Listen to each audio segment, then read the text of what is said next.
Welcome back to NFT Talks podcast. I'm your host, Sean.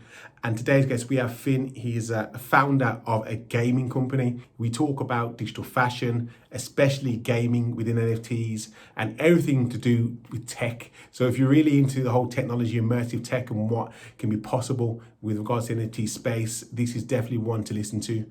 So make sure you subscribe, share, and at least help build this community.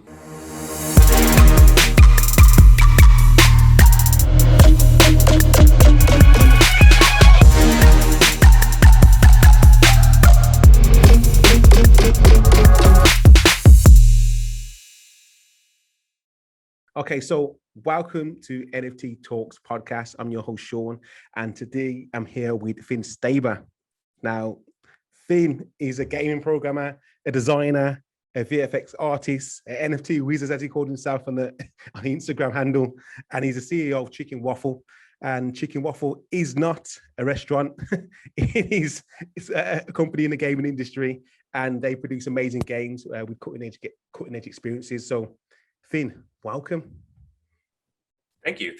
Great to be here. Thank you for coming on.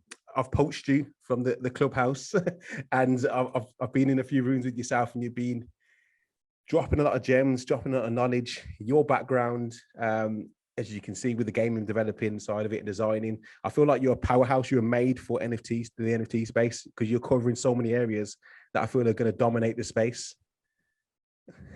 I don't know if you feel the same way.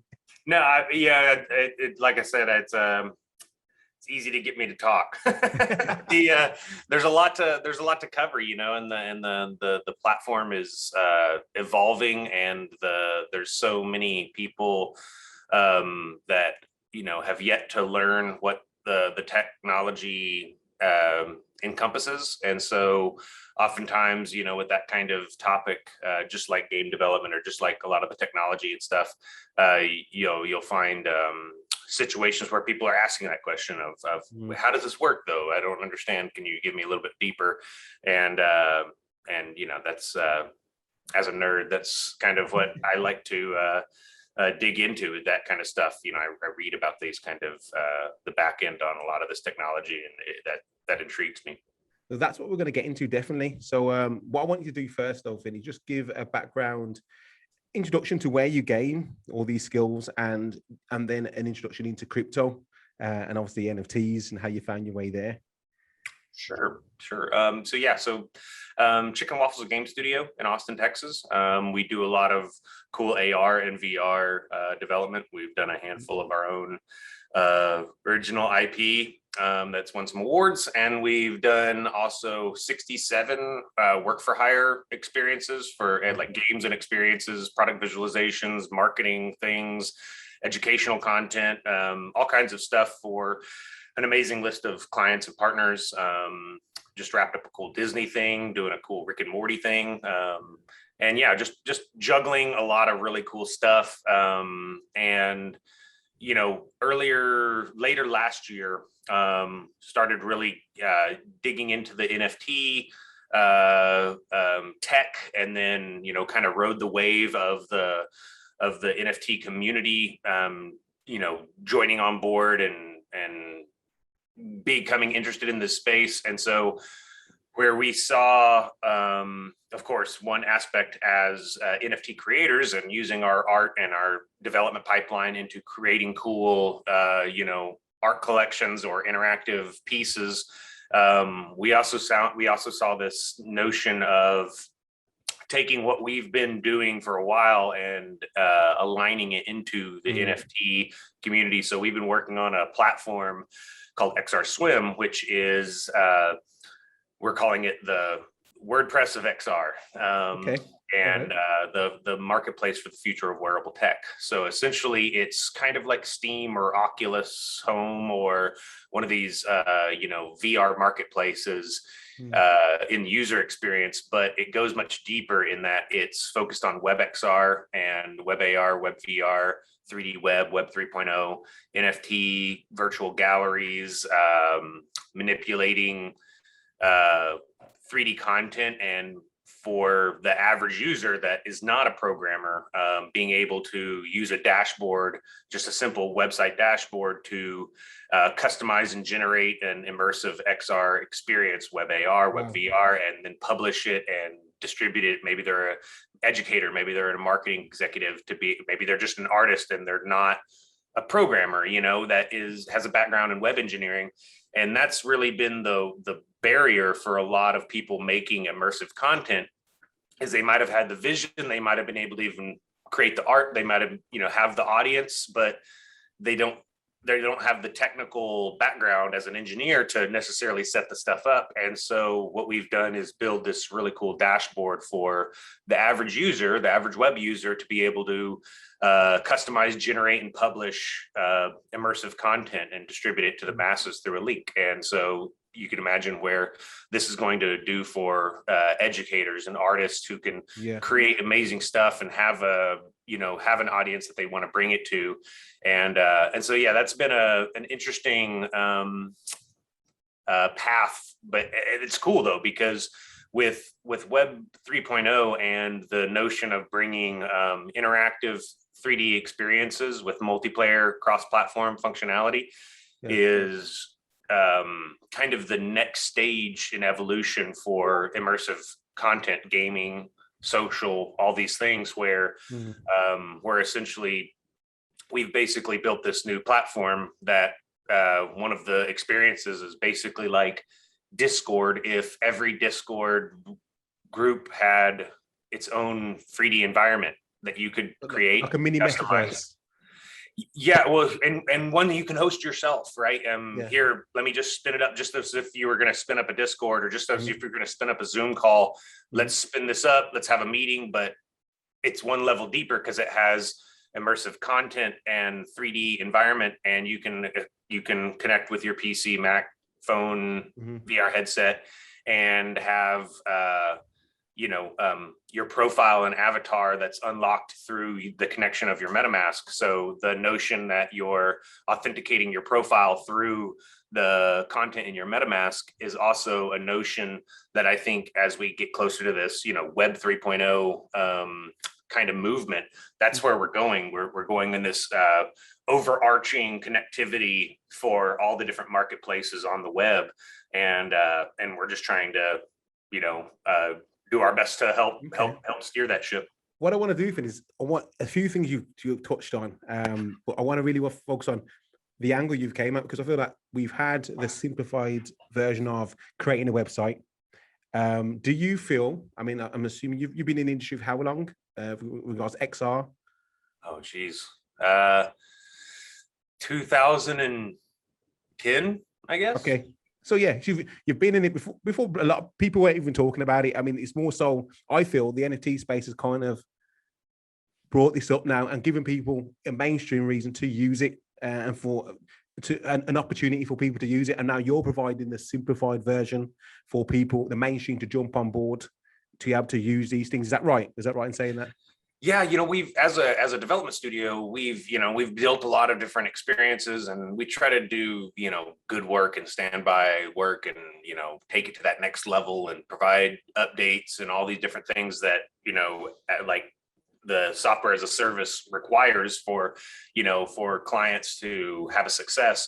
And that's led us to have a really strong kind of carryover to, other people like coming to us, or them recommending other people to us. Yeah. And so we've had so many like marketing people or educational, educators and stuff come to us with these really great ideas. And we've oftentimes had to, unfortunately, turn them down on being able to do the work, because they have the really great idea, the notion, they have the audience that it needs to go to, they have even sometimes the content that needs to be delivered, but they don't necessarily have the engineering capability or the big sack of money that it takes to contract a studio to build a custom experience.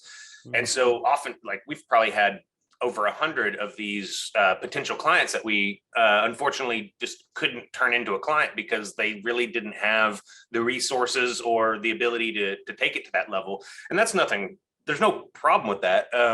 That's just like, if you rewind 5 to 10 years, people didn't have the resources to have people make custom videos of their daily life because they wanted to get those custom videos up, but people weren't really doing that. And now you have Instagram, TikTok, YouTube, all these really simplified measures of creating user-generated content and getting it out there. And so now you're seeing a wealth of this content. If you go back 10 years, at most, for images and stuff, at most you might have the majority of people would, maybe put some text on a JPEG with Microsoft Paint. It was about the extent of people generating custom images.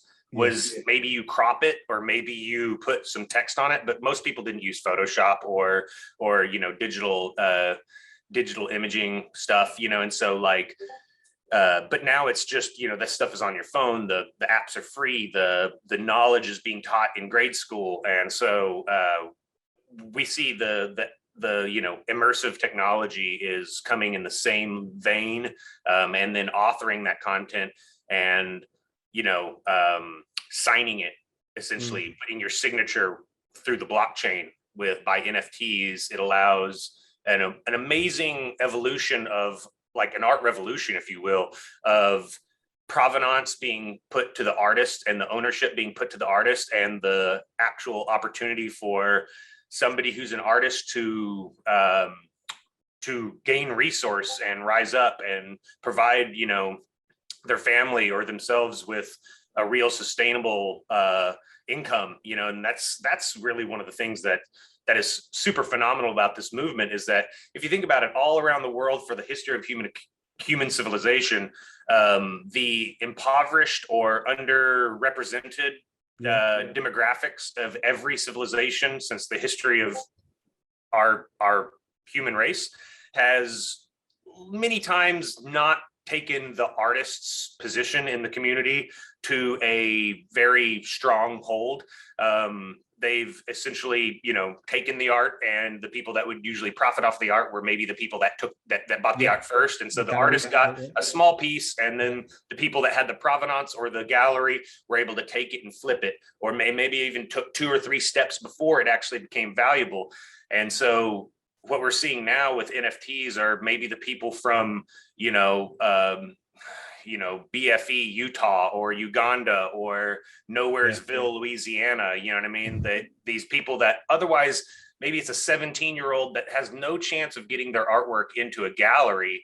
But here it is with the NFT community, them able to generate real resources that can be used by them, their family, and kind of secure this decentralized strength that maybe, because of their local legislation, they otherwise wouldn't be able to have any real resource or rise up.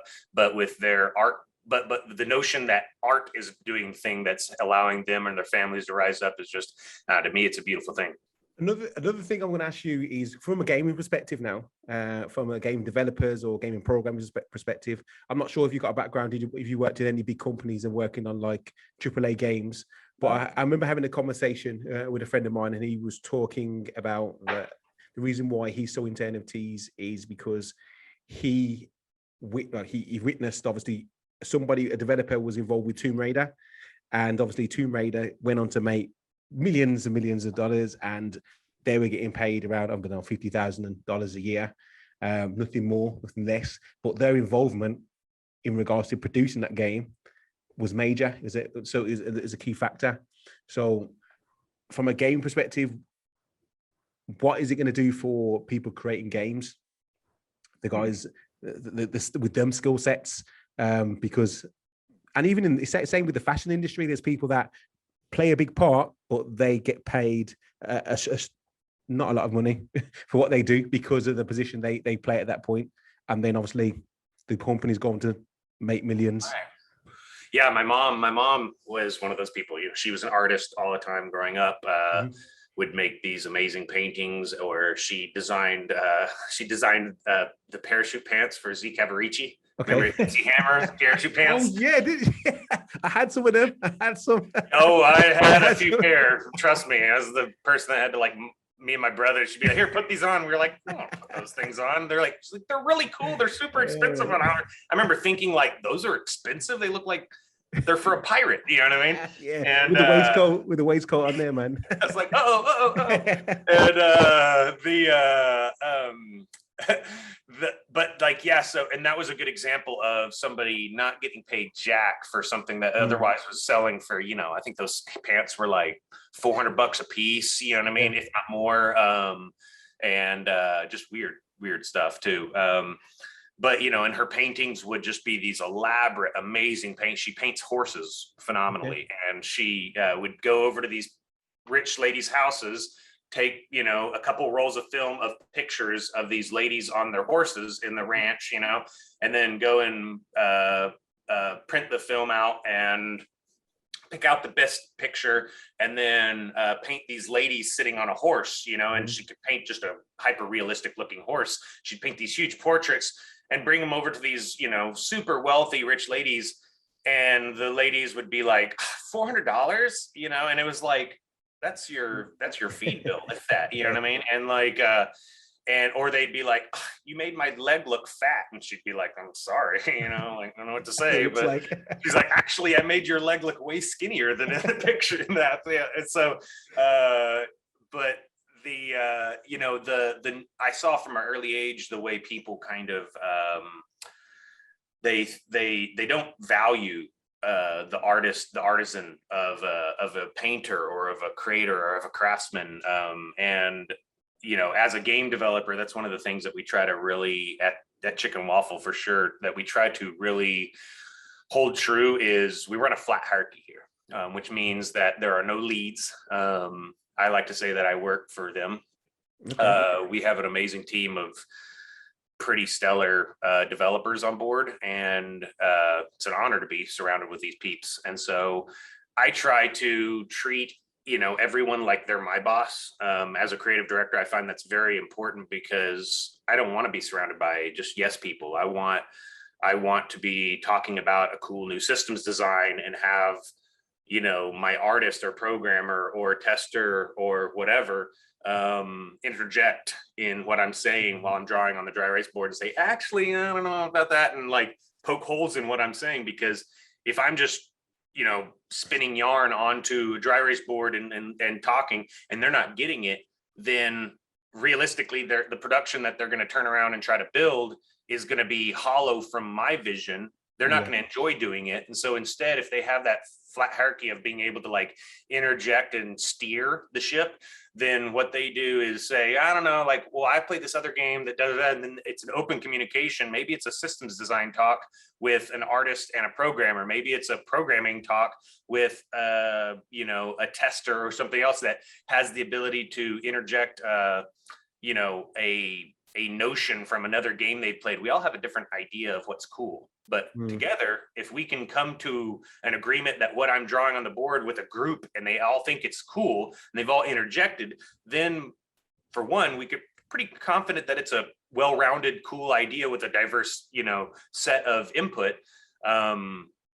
And also people are more happy about the task at hand. They feel like they own the task at hand, right? And that notion as a creator of ownership is very important, both of course for the, you know, the resolution of getting money, but also just in the time you spend doing things. You know, like whenever I try to bring something to somebody, I don't tell them what to do. I ask them what they think should be done in this situation. And I try to explain in that message what I think would be a good idea, but leave the floor open for them to give me any kind of feedback that, and then like steer that shit, because then they're excited about it. And so, especially like whenever you're asking somebody to do something, to redo something in game development, you're oftentimes iterating or changing or fixing bugs, and like people check in broken things, or they change something that then breaks something else. And that can be very heavy on a creator, you know, or as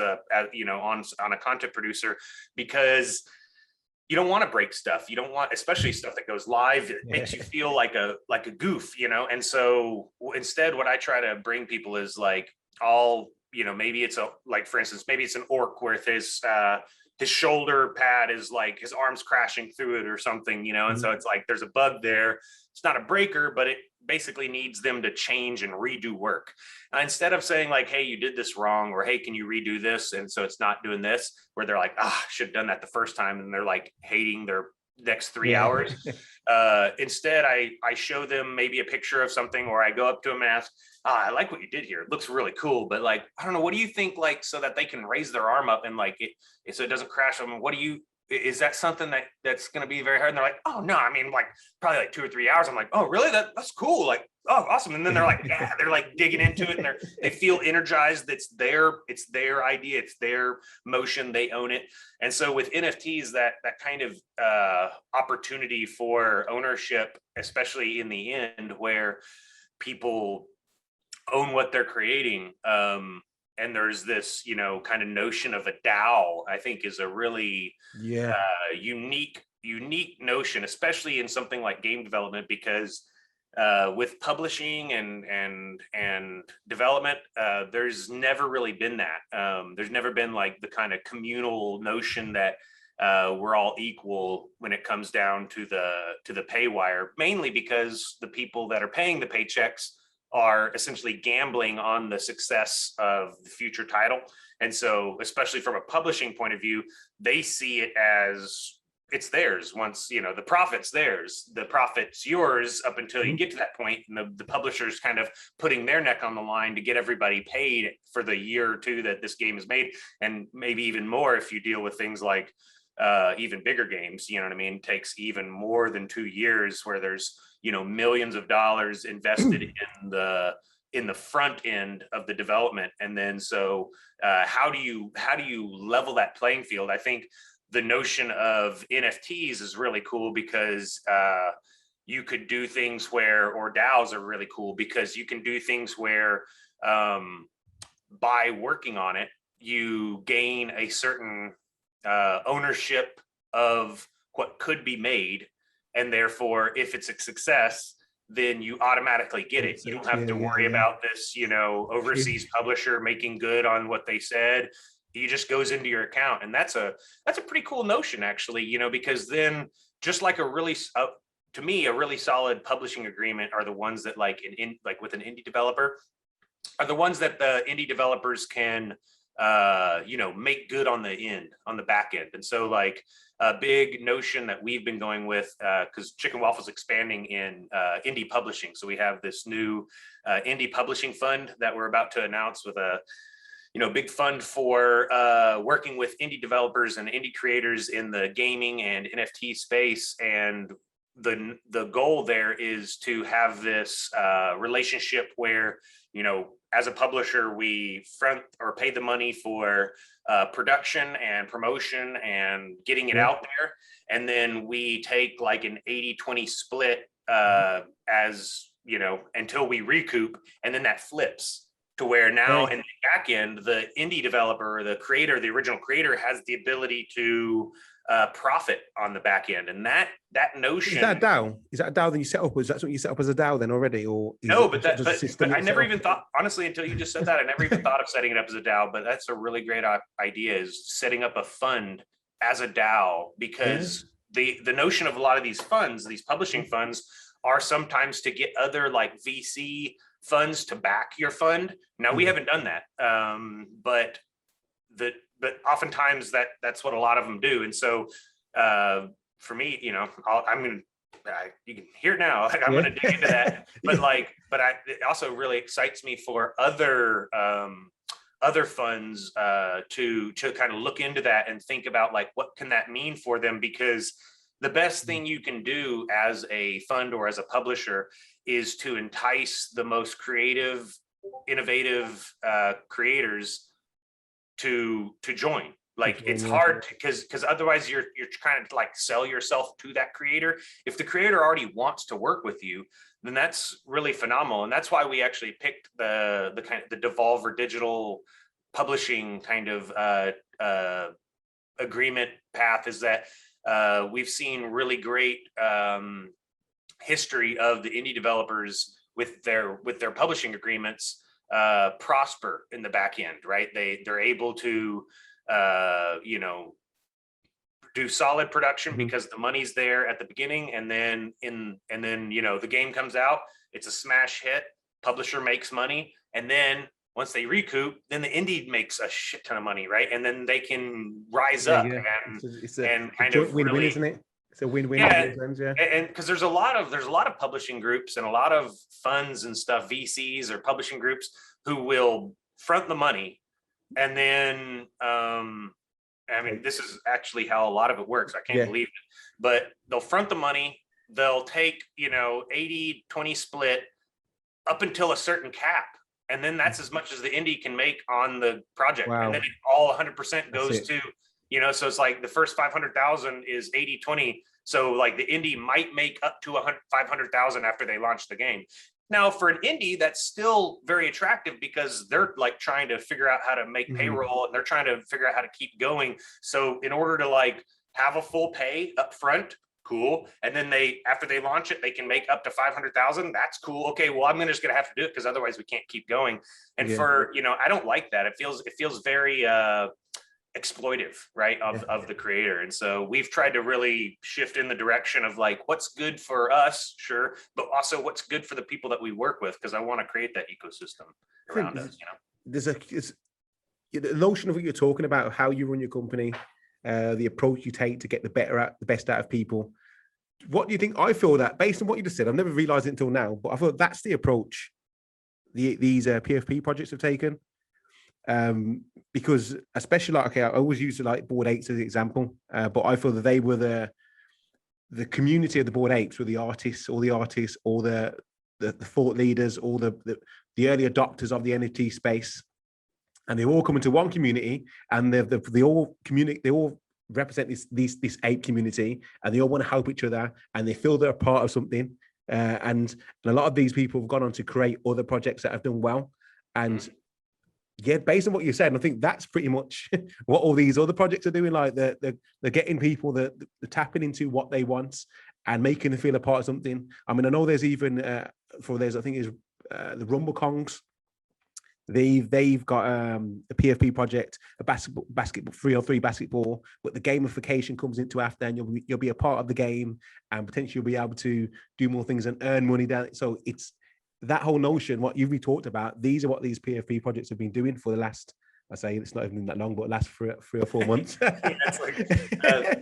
Well, and you see that with a lot of things, like when somebody does something right, it becomes the theme. If you look at the history of human civilization, we can align art revolutions shortly after tribulations of human society. And here we are shortly after a strong tribulation in our society with the pandemic and closures and the mass exodus of people not wanting to take crappy jobs, and they want, people quitting their jobs and all these other things. And in the past, what it's taken sometimes a little bit longer, because realistically in the past, the communication was much slower, but oftentimes what would happen was people of resource, much like now, people of resource would pay extravagant amounts of money for a certain type of art style, right? And then that art style would become the new thing that all the artists in the community would start emulating, and there'd be that period of trying to make art in this style, and that's what would spawn it. Well, here we are seeing that exact same thing. We're seeing a new art style, this digital art style revolution, where there's value in creating digital art or minting this digital art, and or maybe it's not even digital art, but digitizing real art and minting it and putting provenance on it, and then people of resource buying it is what gives all these other artists the notion of, I need to jump in on that, I need to get my skill set in there. And that's, so we're essentially witnessing a new art revolution. And so I never really thought, as you're talking, I'm taking it all in. I never really thought about it like that, but it makes sense. Makes a lot of sense. Yeah, and so like with I love the Bored Apes. Bored Apes Yacht Club is a really interesting collection, and we're working on a couple of interesting collections right now that definitely take some of what they've done to stake, but then as a immersive content studio, we see other opportunities that other people aren't doing, because realistically, it's kind of tough to build games. It's tough to build these like virtual experiences. but we've built some of the biggest like social experiences in the world to date. So we built like the virtual CES, the Super Bowl. We did like, you know, there was like, I think 4,700 people in our CES virtual event. There was over 4,000 in our Super Bowl. We did Sundance Film Festival. We did the Microsoft Ignite conference. We did a cool event for Pride, where we did like a virtual Pride parade in the inner city where people could like jump in and march and jump on the floats and stuff. It was pretty cool. And we're doing CES again this year. We're doing AWE. We're doing the Facebook Connect after party. We're doing a lot of these big virtual events where we built virtual nightclubs, virtual NFT galleries, virtual conference centers, virtual, all kinds of cool virtual worlds. And then we have I'm part of a group called Fail to Render, which is a virtual reality comedy show. And we do it every Thursday and Friday night, where essentially we have professional comedians performing live comedy in VR. In what feels like a virtual comedy show. It looks like a comedy club. You're in there and you're hanging out. People are laughing around you. There's a professional comedian from Comedy Central on stage. We're actually paying the comedians on average more than they make in a real world comedy show. Wow. And you, after an hour, you take off the VR headset. It feels like you just walked in your door from a comedy club. And you know, those kind of transformative experiences are something that we see us being able to do that's unique from the community. So a big part of what we're doing with NFTs is a branch into there. So we've already done a couple of our virtual worlds as NFTs. And we have a series of virtual NFT galleries as NFTs, where the owners of the gallery, we have like in the description of it that like us as a content development studio will like, here's the virtual gallery, but us as a content development studio will customize it for you. So like you'll get, you know, for 1 ETH, you'll get a custom virtual gallery distributed either on WebXR or into AltSpace or VRChat, wherever Sans are, whatever kind of platform you want, or multiple, whatever, because that stuff kind of comes second nature to us, where it's a hard barrier for others, but we've done so much, it's just part of our pipeline. We can knock it out and like do something that's really compelling and unique for that collector. And so like, you know, with the generative stuff, the generative art collections, I think it's, you know, we're seeing it proliferate all over the place. There's, for every good one, there's 100, if not 1,000 not good ones.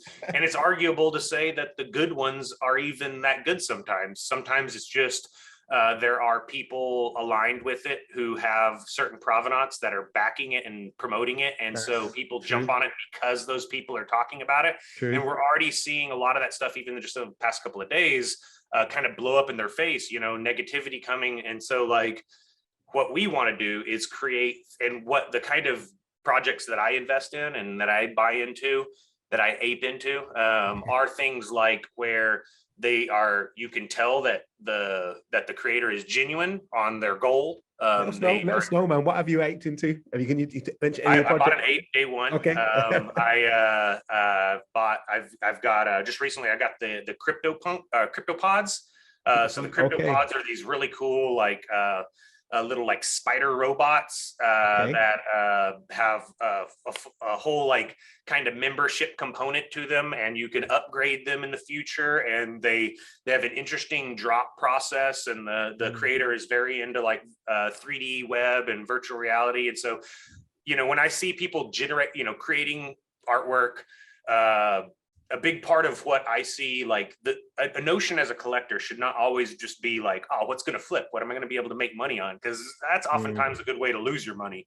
The best thing is pick things that speak to you, pick artists that you want to support, because therefore, even if it doesn't make a bunch of money, your choice was to support that artist or support that movement or have that as part of your identification in your collection. And so that, therefore, you haven't lost any money. You've invested in yourself, and this is a long game, right? So pick the art that speaks to you, that you feel also is genuine on the goals of the artist or the creator, of like, we're going to take it here and here and here. Sometimes it's important to like look at that and be like, do you really have the ability to, or did you just copy those goals from another collection that worked out for them? And so like, it's important to kind of take a subjective look at that and say, like, is this going to work out, or are they just kind of, money grabbing? And so I try to do my best due diligence with that stuff. And so with a lot of the collections, I see one part, of course, this like this ticket into something more, right? It's a membership into something more. But I also like the kind of notion of where we're going lately. One of the things that I've been chatting about a lot is this Avatar X initiative. This, I call it that just because it's easy to so get my head around. label. Okay, go on. Explain it's just that. a working name. Basically, the notion is that imagine if we have these digital accessories. They're, be it a jacket, a hat, a backpack, shoes, glasses, facial hair, whatever we want to customize our virtual avatar with that's unique. And as of right now, there's no unifying avatar system that allows us as creators or artists to generate content for the multiverse, right? To take across multiple different metaverse experiences. And so what I don't want to say propose, because it's going to happen. It's just, when will it happen? Who does it? And how do we, keep our stuff modular so we can adopt that? What I see, I have a background in MMOs. And so working on MMOs, you'll often have like 5 or 6 character artists working on accessories, but they'll have to keep a common naming convention, a hierarchy convention, a scale, rotate, and positional offset convention for the artwork that they create. So if it's going to be a hat, well, the hat actually is rigged to be a child of the head bone. And so the hat actually, or the helmet or whatever is on top of the head, has an offset zeroed out underneath the head bone, which is right about here, even though the hat's up here. And so you'd have this 3D hat with a positional offset right here with the correct scale and everything.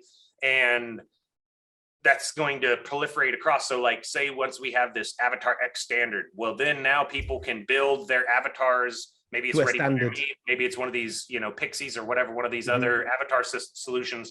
And if this metaverse says we accept Avatar X NFTs, now anybody, and then there's maybe you go to Avatar X and you download the templates of how do I create a hat, how do I create a backpack, what are pants, what are jackets, whatever.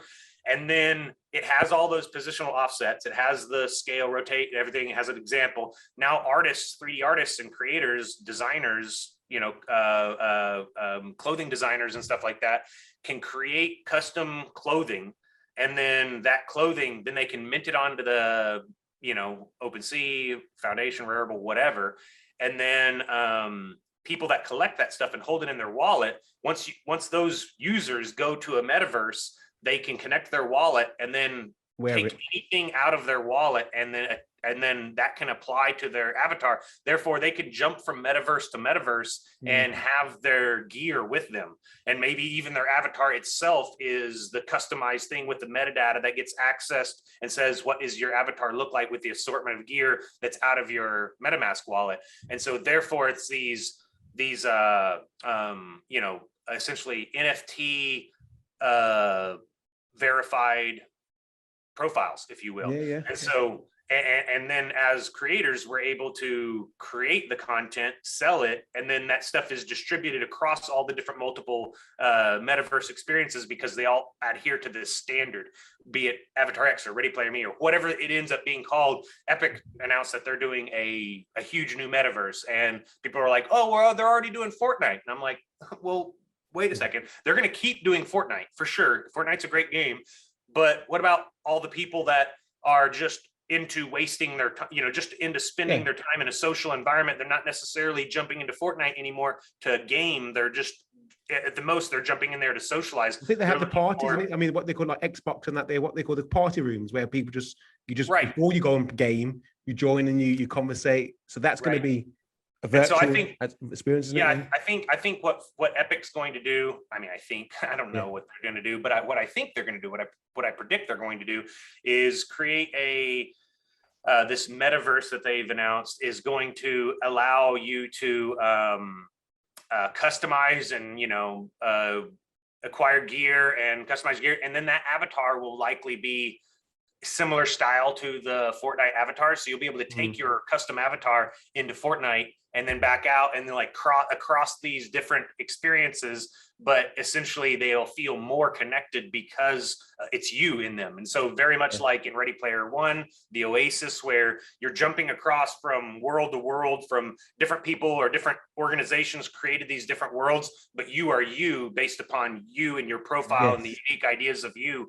And so I think that's where we're going. Twitter just announced yesterday that they're doing NFT, what do you call it? NFT authenticated profiles, avatars rather.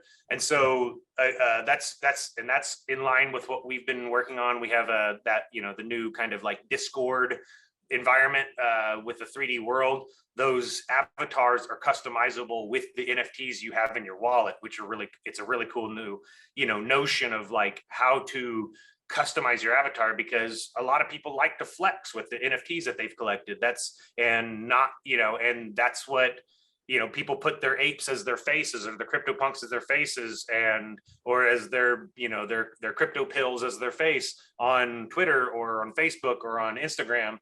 And this allows them to take that into a 3D metaverse. And I think these are very early skunk works of where we're going. I think realistically we're kind of in if you compared this to smartphones, we're in the cool Razor flip phone era where everybody wants one. Only for the ringtone. Yeah, I'm buying ringtones. I got Tetris on my phone. You know what I mean? Like, we're starting to spend money on more stuff than just your service plan. It's cool to have one. Everybody's got one. They're showing it off, but we still haven't hit that mainstream everybody needs one that we saw once the iPhone came out. Everybody just had to have a smartphone, right? People threw the Blackberries away and they got that smartphone. And then you had essentially two main operating systems at competition, which was Android and iOS, racing for utility features. You know what I mean? And so that's kind of where we are at right now. We're prior to that. So anybody that's paying attention to this are essentially early adopters, tip of the spear people that that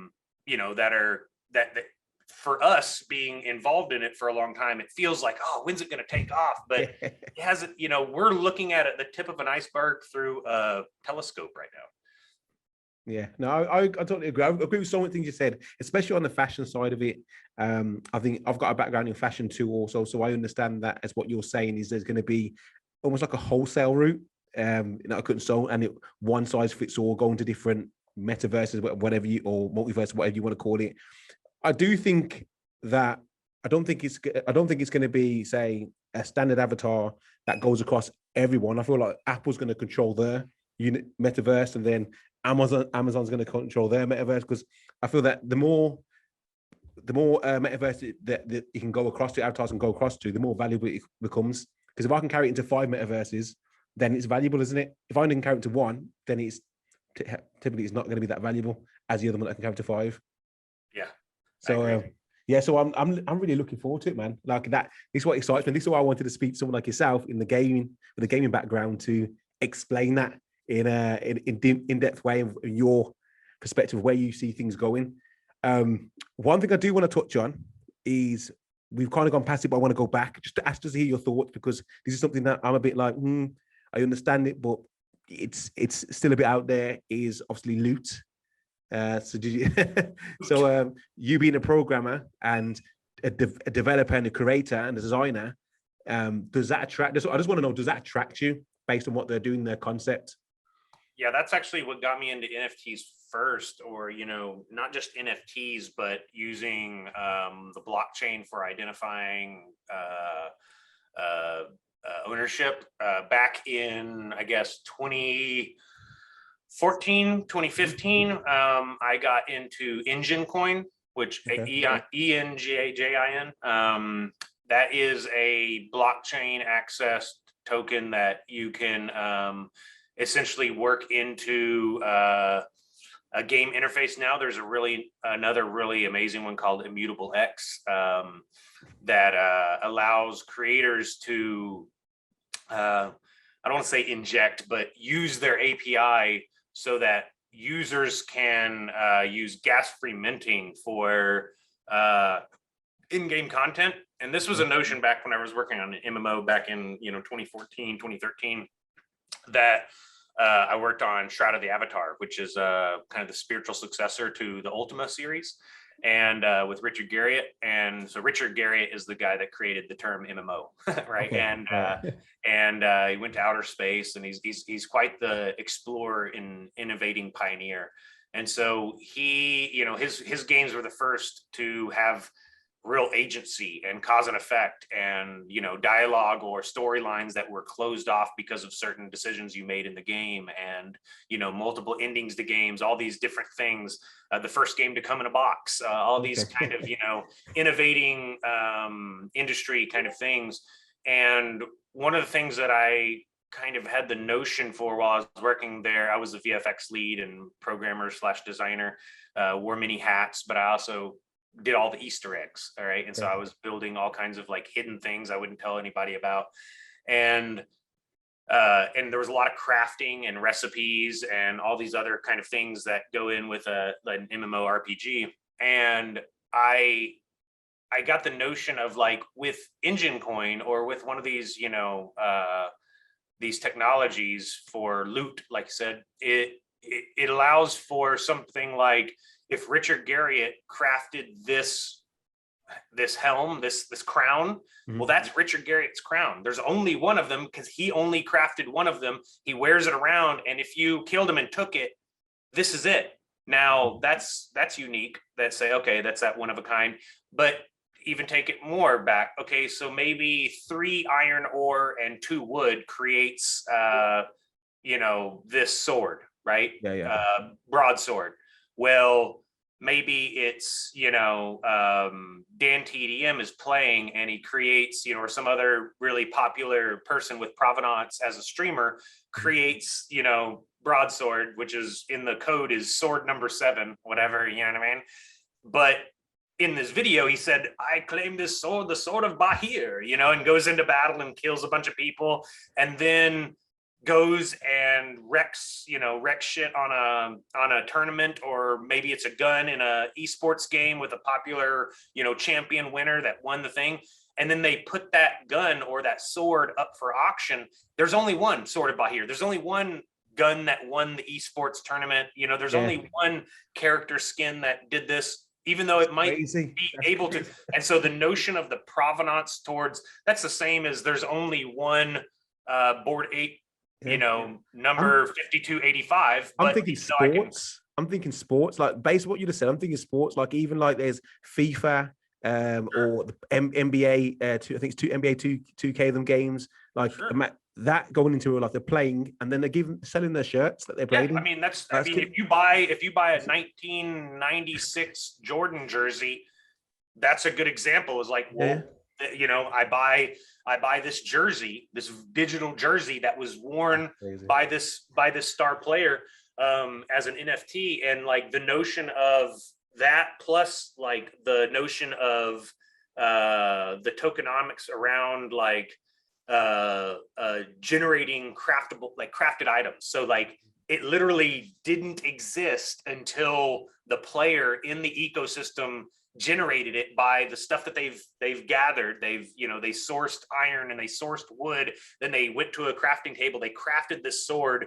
Now they took it and they killed a bunch of people, and because of who they are and the provenance of where they took this sword in real life, because they did it live, now this sword has that provenance. It's the same as Willie Nelson's guitar is a $300 guitar, if at best in a pawn shop. It's all junked up and broken and stained and stuff, but there's only one of those. So it's a multi-million-dollar guitar. That's Trigger, right? There's only one of it, and that is an amazing guitar for anybody's collection because of the provenance of where it's been and who's played it and who's played alongside it and all these things. That's why the provenance is the same as like Michael Jordan's old sweaty jersey. It's like, who cares about some old jersey? Well, but this is the jersey he did, his super classic, dunk in. It's that jersey. And so there's huge provenance around it. And so if we take that into gaming, there's a good opportunity for loot and tradable goods, or the notion of like, I love in Ready Player One, there's they kind of did like in Doom, where whenever you die, all your coins, you lose all your coins. Yeah, you just dump out all your gear. Yeah. And like, I love the idea of like games with like permadeath, where you've actually spent real goods on your gear and people can take your stuff if you. That's a crazy thing. And so the balancing around that is really dangerous, because you're like, are you creating something that's, that people are that your fans are going to be very upset about? No, man. Well, maybe, but that's, it's kind of part of it, you know what I mean? And like the notion of taking down PewDiePie and having his gun and being like, yeah, and now not only that, but now you got PewDiePie after you to try to get his gun back. That notion of an ecosystem is really cool. Like there's something intriguing about that I think that we've never quite seen before, and this technology is starting to open up all kinds of doors for that. I'm waiting for the Fast and Furious Fast and Furious Gran Turismo, when you're racing your cars, you're built up and then you lose it. Put my pinks up, put my pink slips up. So I'm waiting for that, man. Like that's a good idea. That's a great idea. So we have so I'm big into classic cars. My brother's an amazing mechanic, and we've been restoring old classic cars. And so the notion of bringing, digital classic cars into the space has been something that I've thought about for a long time. And I never thought about racing them. And that's a really, I thought about having the racing component as like a game about it, but I never thought about like, gambling with NFTs. What does that even mean? Where are the laws on gambling with NFTs? If they don't actually have any value, they're not a currency. So is it really gambling? Like, I don't know. And it's the same notion as that. Once you lose your car, you're going to think, I've got to get it back from that person, in it. So you may. That's cool. You turn off again. Go like soup up my Miata so it can beat them, Yeah, man. So that whole gamified, I love that. This is what I love about it, the whole gamified aspect of things like even fashion. We're going to be able to gamify and add more utility to it rather than just wearing the clothes. Obviously, gaming is one of the biggest industries at the moment. I think is it in the trillions or billions? The turn of gaming. I think it's in the billions. But the amount of money that game's in, it's big, and XR is set to grow like crazy. I think right now the XR industry is like 30.7 billion this year, and by 2025 is estimated to be at just shy of 300 billion. So that's 1,000% growth over the next like 3.5-4 years. So that's a huge notion for people that look at those numbers. There's all kinds of crazy analytics out there about where the industry's going and what they're doing. We are about to do this crazy equity funding round in the next couple of weeks, and so a big part of that was like preparing these analytics, which is really not my ball game. I'd rather think about how cool it's going to be to cut the zombie's head off, or how the cool interactive puzzle is going to function. Everybody paints on their own canvas, and I think that that's one of the areas that it's valuable to disperse the responsibility, but as CEO, you have to sometimes pick up those roles and tackle them as they come. But yeah, it's where we're going is it's interesting to see this stuff formulate, because we've been working on a set of games, especially now that we're ramping up with our indie publishing, where we have a sequel to our fun game Baby Hands. It's a virtual reality baby simulation. Yeah, I've seen it. It's like really goofy, funny 90s parodies all over the place, just hundreds of retro parodies and pop culture references. And it's real cute. We have a sequel coming out for that, and it's multiplayer. And then we have a game called Shadow of Valhalla, which is a Viking combat game. It's like visceral physics-based combat in VR. It's really cool. And a slew of other things underway. We got a lot of augmented reality stuff. I mentioned a couple other cool things earlier. And then we have a really big IP that we've been working with, major IP, world known. Been working on it for a while now, and but we haven't announced anything about that yet, but we're hoping it's not up to us whenever we can announce it. They give you the nod when you can say something. It's pretty cool. It's very exciting to be working on it, and innovating with user interactivity and things like that. And so Chicken Waffle, we have like 7 different teams internally, and we kind of juggle different people across different tasks and projects depending on what's needed. But it's interesting to be in this space. I think both the crypto space and the NFT collection space and just the art world is something that speaks to us very heavily. One of my artists is a sculptor. She builds a lot of the really cool stuff for Burning Man over the past like 7 years. And she just built this really amazing stage that was up at I think AML or AMC. I don't remember there's a music festival that just happened in Chicago that she was up in and had this stage at, and now she's bringing it down to Austin for this other big festival. And then it'll be in Burning Man next year. And it's a phenomenally crazy stage that took like all these welders and stuff to build it together with her. And, and she has an art gallery in East Austin, as there are many really amazing art galleries. And so that's been one kind of focus for me, has been to I don't want to say educate, but to help guide a lot of these traditional artists into the NFT space. I've probably done that for 30 different artists here in the local community, where they are really amazing artists that either are muralist graffiti artists, or just they paint and they have their paintings around Austin in these art galleries and stuff like that, but they're not necessarily the techno sapiens of that we're all becoming. And so they see things like MetaMask or the NFT world as a big unknown, and they're weary of jumping into it because they don't understand it.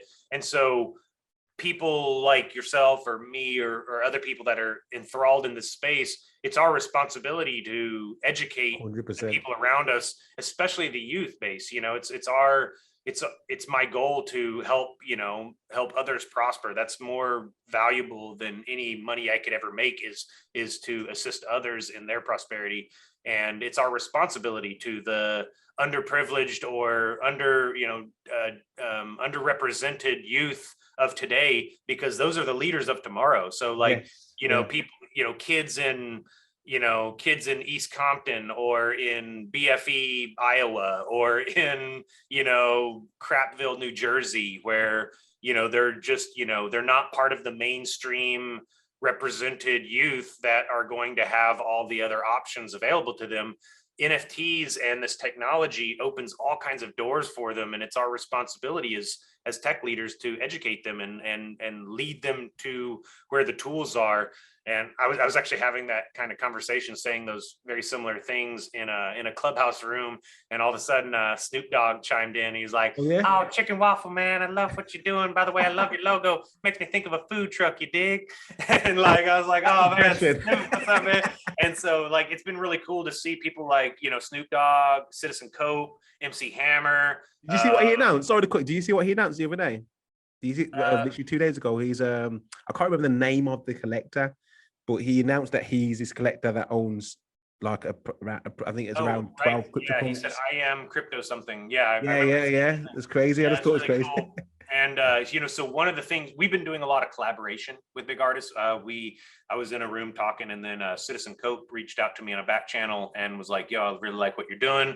Would love to collaborate." And so this was early in the NFT kind of community movement.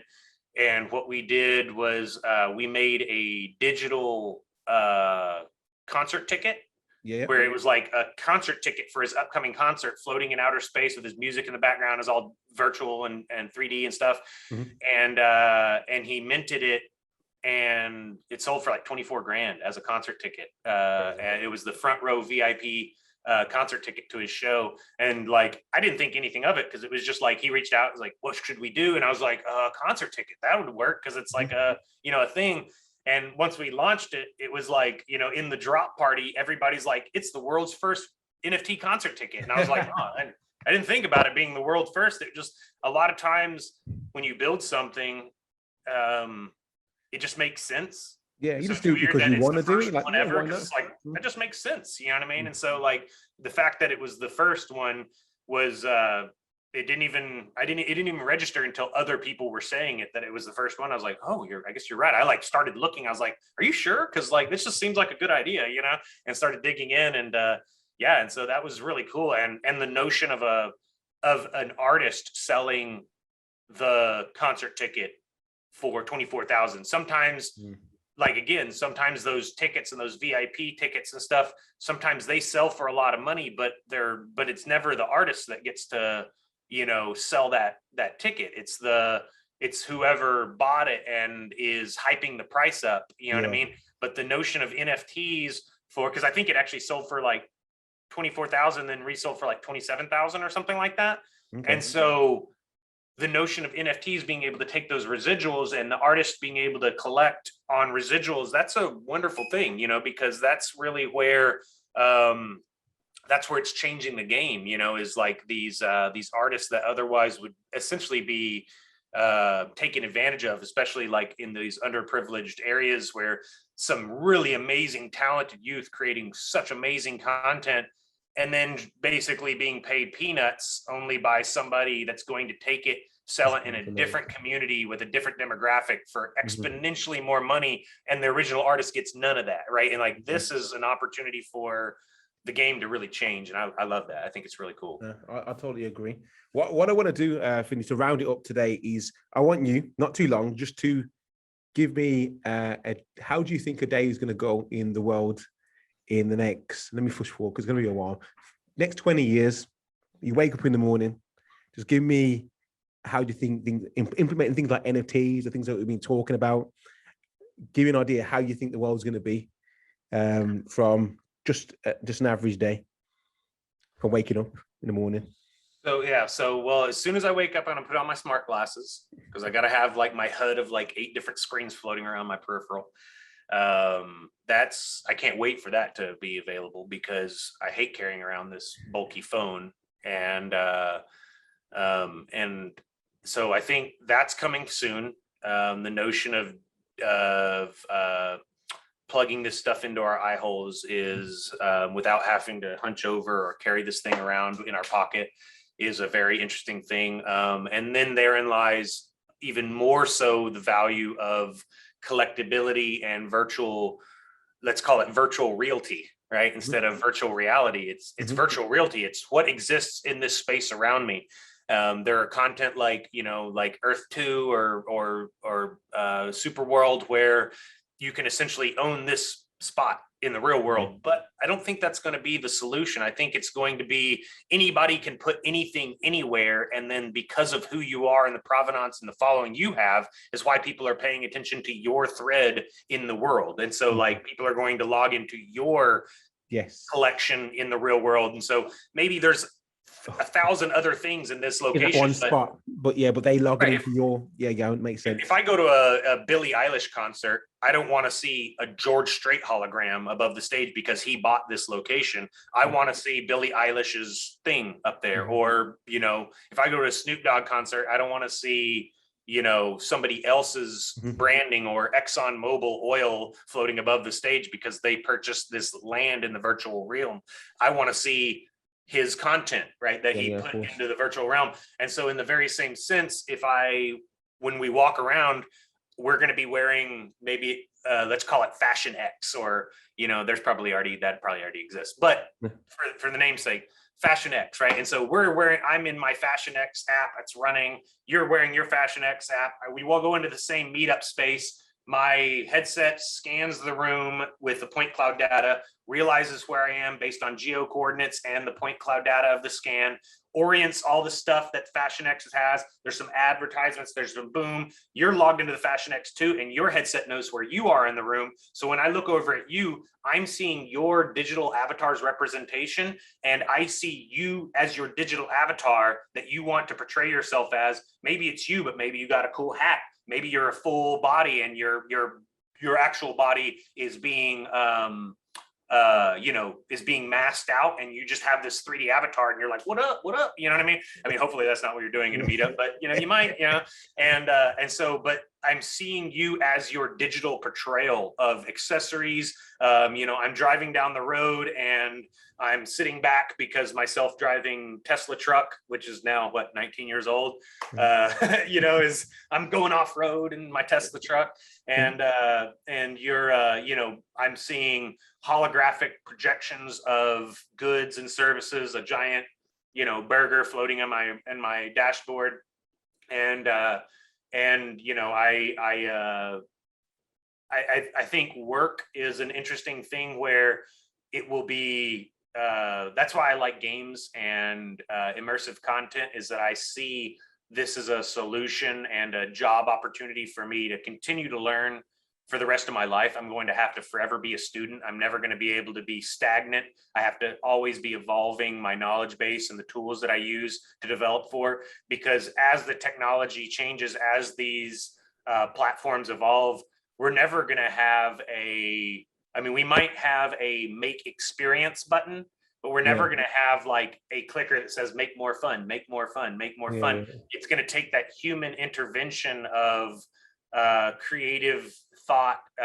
Now we're going to have other things pop up. We're going to see pop artists go digital. We're going to see, just like in Japan already, we're going to see fully digital celebrities that don't exist in the real world. Their show that show, like it's like like I don't know what you call it in the like The Voice, or like it's called and it's got the avatar, hologram, or the hologram. It's already started, man. So we're going to start seeing more and more of that, but it's not going to fully replace the human creation aspect, because if you think about, a lot of people have always said, oh, everything in music has already been done. You can't create anything new. And I'm like, you know what? That weird ass song that Kanye West just came out with, it might not be my favorite person, but damn, that shit's catchy and it's unique, and it's, maybe it's based on all the other things that I've ever heard. That really cool Billie Eilish song with a Bad Guy. That thing has an amazing bass line that like I've never heard before, and so like I can only assume that creative humans are going to continue to be creative and break out of the norm and be heard across the masses, because we're going to tie into that and be like, that's catchy. And we're never going to replace all the old stuff that we find is really cool. Like, for instance, as Cybertrucks come out, I have the 128th pre-order for a Cybertruck, by the way. Yeah. So as these next generation of cars come out, as more electronic stuff comes out, well, that's cool, and maybe all these cars from the 80s and 90s and early 2000s, maybe they do become basically landfill waste. But I can't imagine everybody just, I'm never going to drive that 68 Camaro Super Sport again. That shit's cool, and so like that stuff is not going away. That is real tangible stuff. There's at some point that stuff is going to be 100 years old, and you're going to see, 150-year-old,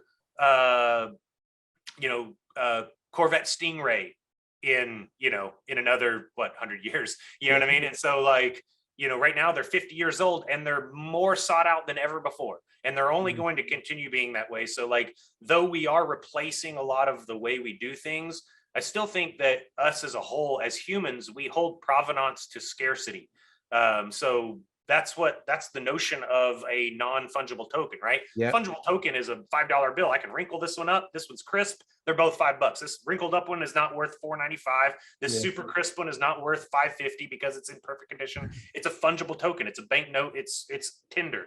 Yeah. And so, but a non-fungible token is that Willie Nelson's guitar, right? Maybe it is beat up, but the fact that it's his one and only trigger, it makes it millions of dollars in auction. It makes, hopefully it never goes to auction. Maybe it stays in the family. I don't know. We'll see what happens with that. But it's the same sense of anything else.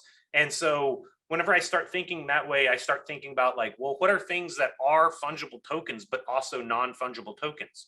And one of the things is coins. Coins is a good example, because coins are legal tender. They are a fungible token, can be used as a fungible token, but then because of the misprint or the rarity or the provenance of this coin, it becomes more valuable. And that's an interesting notion of where non-fungible tokens take us, is that these gas-free minted things like we're talking about with Immutable X, maybe it's just the ownership and it has no real value until somebody like Richard Garriott wears it on his head and takes it in and speaks some prose to the audience. Now everybody wants that crown because that's the one that he was wearing whenever, when somebody glitched the server and killed his avatar, and now they take his crown and there's only one of that, right? There's only that one. And like, now he's searching it out. Now the GMs are trying to get it back from you and they're buying it back. I don't know. I mean, the notion of that digital provenance, I think, is only going to grow even as we continue to see governmental legislation around it. China just today announced that all cryptocurrency exchange is illegal. I think they're only the first one. We're going to see all kinds of legislation over the next handful of years. And so it's hard to say what the definite of our end goal is going to be as far as like how this movement's going to handle. I think one thing that we can be sure of is that humans like utility. It's why everybody needs a cell phone. It's why everybody, wants certain things in their life, is because of the utility. And elements of NFTs or cryptocurrency that provide utility, like what Ethereum has now been doing, like what Bitcoin can do, these are utility aspects that go beyond just the scarcity and provenance and cool factor of certain people tweeting about it. The utility of what it can mean in our life is what's going to stay. And even as organizations and companies try to fight it, it's going to evolve. And so maybe where we are right now is that MetaMask is the solution that we all see as the utility for us trading in this way. There are shortcomings with the MetaMask logic. So maybe MetaMask will evolve. Maybe something else will leapfrog it. I mean, you don't know. I mean, remember when MySpace was going to be the thing that won? We've got a long way. MySpace was it. You know what I mean? It was the one. But like I said, it makes sense. Things evolve, things change, behaviors change. We're at the beginning. But like I like the point. One thing I want to point out what you said is really important. I think that people are afraid that things are going to, this digital side is going to change everything. It's just going to add to what we already have. Like, for the best example is we still value things that existed years ago. Hence the Transformer in the background and the Beavis and Butthead and the Sonic in the background is like you revalue these things still. You know what I mean? I got toys all around me right now too. I guess. So Turtles and everything. Yeah, so that's it, and that's human beings, because that holds a memory within you, and like I said, it's valuable. So. Yeah, that's my biggest recommendation for people in this space is they're like, what should I buy? What should I buy? I'm like, buy something that means something to you that you don't need to sell for profit. Don't invest anything that you can't stand to lose. That's investment 101. Don't feel the FOMO. It's not real. Don't have fear of missing out. It's not real. That's what inflates Roblox worlds and all these kids paying just shit tons of money. All their, they don't want gifts. They want gift cards, right, in Robux, so that they can get into the worlds that they otherwise can't get into, because everybody else is through that gate because it costs 75 cents. And so then you got 50 million kids pouring through that gate a month. And there's a notion there that is that money well spent? Well, to me as a game creator, yeah, because they're experiencing it and it's valuable to them. It's a stripe on their sleeve socially to experience that. Yeah. That's what I yearn for people to realize in the NFT collection space, is that invest money, because it takes real money to invest in this stuff. Invest money in the stuff that means something to you. Therefore, if you go to sell it and you make money, then hey, you feel great. And if you can't sell it because it doesn't grow in value, you didn't take a loss, because the money you put in went towards an artist you wanted to support, or the collection that you bought into was to hold that in your collection. So you didn't take a loss. It was, you gathered your collection. I mean, think of all the stuff that you hold that you'd never sell. I'm not going to ever sell my Ninja Turtle action figures, my G.I. Joes, my old He-Man over there. You know what I mean? Like, I'm never going to sell that stuff. So its value is irrelevant. Now, it does have value. It has way more value than whenever I bought it for. All my old Star Wars toys, way more value than whenever I paid for them or whenever I got them as a gift from a kid. But do they really have value? I'm not going to sell them. I hold more value in owning them than what they could give me monetarily. And so I would say, in the content that you invest in the NFT market, use the same kind of logic. Instead of thinking, oh, I got to jump in on this while it's still low, then I can sell it and be rich. That's the wrong way of thinking. Most of the people that bought into the apes, for instance, they didn't buy in at the beginning. The people that bought in the beginning, anyway. Some people are buying in still now, and it just boggles my mind. But the people that bought in earlier, like myself, the reason that collection speaks to me is that they opened up the ability to create derivative art from it. I don't necessarily love the art collections that strictly say you're not allowed to do that, because you know what, I'm like, I'll do it anyway, because well, parody law says that I can do whatever the fuck I want anyway, you know what I mean? And so I'm not going to, because I respect creators. But one of the elements that really caught on for Bored Apes was that all these artists in the community were creating derivative art. We created a bunch of derivative art. Like I got a Scarface ape, I got an ape that one of the ones that's on the moon with a face hugger on its face. I got all kinds of them in jail. I got a series of jacked apes where I'm taking people that have like high provenance and like these big collectors or influencers that got an ape and put it on their Facebook. What I'll do, or on their Twitter, what I'll do is I'll take it and like jack them up like big buff jacked apes, and then I'll send it back to them. I'm like, hey, I jacked your ape, and it's like some big old jacked up muscular ape, with the same face, and that's just fun to me. Like that's the kind of thing that, like, I didn't do it to make money. I'm not doing that art to make money. I'm staying up at past 1 a.m. working on this jacked ape for the sheer value of sending it back to the person that loves the ape, and then them seeing it and going, dude, this is awesome. That makes the hour of sleep I lost totally worth it. This is awesome. That's everything to me, right? Like that's what I yearn for, is the accolade of people enjoying my creation. That's what I do. What I do is, I mean, of course, making money and value and stuff like that is important, sure, but it's so less important than the value of how you spend your time. Are you happy with life, and are you helping others succeed?